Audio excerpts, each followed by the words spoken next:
More on Shrien Dewani's outcome. We are now joined by NPA spokesperson, Advocate Mhaga. It's good to have you. Thank you very much for joining us.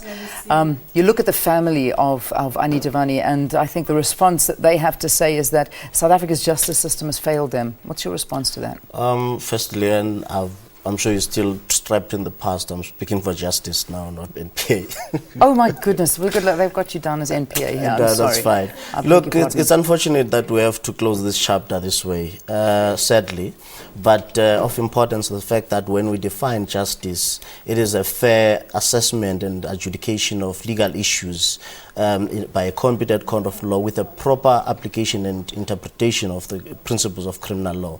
And there are two things that are possibly going to happen in a criminal case when you have witnesses. Is that one, you have evidence that's on paper looks good, implicating an accused person. That's why even NPA managed, and us as Department of Justice, to bring him down to South Africa from the UK to convince them that there is evidence implicating him. That's why he was extradited to South Africa. Now, this next step is to interview witnesses based on the statements that they've made. And the final and the crucial stage, it's when they actually testify in a court of law, put through interrogative cross-examination. Now, there are two things that are going to happen. One, it's either you come out as a star witness like Zegmo Disa in Oscar Pistorius, or you come out bruised as Verheer in the Oscar Pistorius case, was testifying about correctional services facilities. Now, in the respect of this case, witnesses unfortunately came out bruised and they were found wanting on credibility, and therefore the judge had to discharge Mr. Dewani. That's part what happens when justice is dispensed. So that's how we view the case, to say, in as much as many of us are disappointed with the outcome, but at the end of the day, was a proper application of the law done? And the answer is yes. Yeah.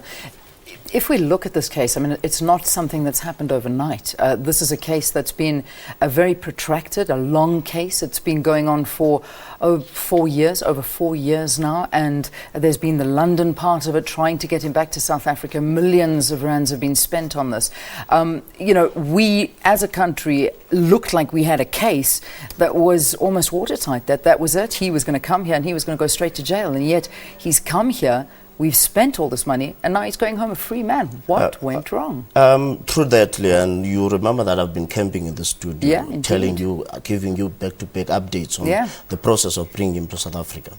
But for us, it's been worth every cent we've spent on it, every resource that we've channeled towards this case, given the fact that of importance to us was our desire to bring a person against whom there are serious allegations that he was involved in the murder of his wife, based on the evidence of 3 accomplished witnesses. Now, unfortunately for us, when it came to the witnesses testifying in court, they deviated from their statements, which is something that the prosecution has never anticipated. And remember, there were no adverse findings made against the prosecution team. And remember, and for all those people that are judgmental and criticizing our justice system, only last week we were applauded. In fact, the NPA law enforcement, when J. Arthur Brown was sentenced to 15 years in prison in the Western Cape, and 30 years imprisonment was a sentence imposed on the lesbian killer Duduzile from the East Rand. Now, we need not be selective in how we approach this. I know this is a high-profile case, but we must not be judgmental and selective in how we criticize our system. Yeah.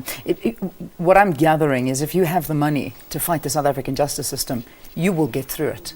And you will win, because that's basically what these very high-profile cases are indicating. If you don't have the money, you go to jail. If you do have the money, you very well could get away with it. You know what, Leanne, only 2 weeks ago, I had a chat with the Minister of Justice, Mr. Masuta. He was saying he is concerned that seems to be now a lot of cases that are high profile, which are negatively reported, and there are a lot of concerns that some of these cases, they're withdrawn, some of them, they are acquittals. Now, he says, let's collate information from all our region nationally to ensure that we can reflect on all these cases and see where did we go wrong, identify witnesses, identify shortfalls, so that we can actually fine-tune the system so that it can work as a well-oiled machine. Because if people continue to be concerned about justice system, it means something is wrong somewhere, which is why we say, let's take stock, let's go back to the drawing board and see how best to fine-tune from an investigative capacity point of view